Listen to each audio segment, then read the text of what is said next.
No Salmo 28, versículo 1 diz assim: se permaneceres calado, eu serei como os que descem a cova.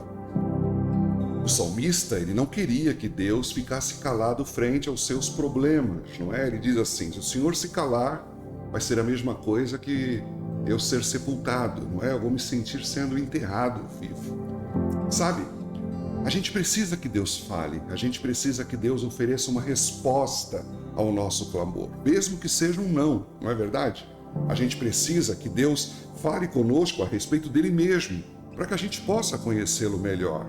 Nós precisamos que Deus nos aponte o caminho quando nós chegamos na bifurcação da vida, se é para a direita, se é para a esquerda, se é em frente que a gente deve chegar e continuar, não é? A gente precisa que Deus nos encoraje quando a gente sente que as nossas mãos estão desfalecendo, que Deus aponte os nossos equívocos, que nos acuse de pecado, que seja isso, não é? Sabe, a palavra inicial e a palavra final de Deus são muito importantes. Nós não podemos de forma alguma dispensar a voz de Deus. As palavras de Deus são preciosas demais para que a gente possa simplesmente deixar para lá, não é?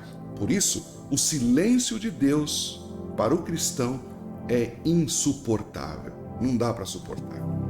Da mesma forma, o reverso também é verdadeiro, não é?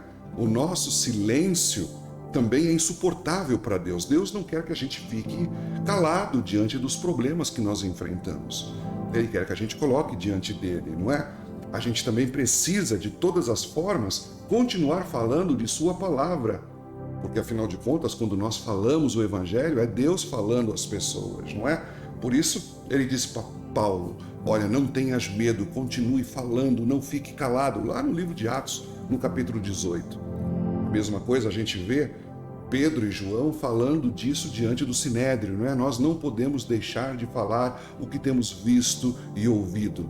Jeremias, ele diz assim, ó, durante 23 anos, a palavra de Deus veio a mim e eu nunca deixei de anunciá-la a vocês.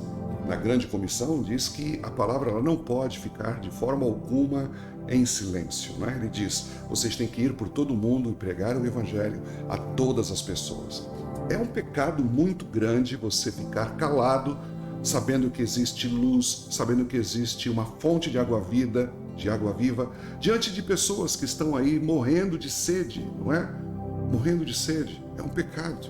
Por isso, o silêncio de Deus é insuportável, mas o nosso silêncio na pregação também o é.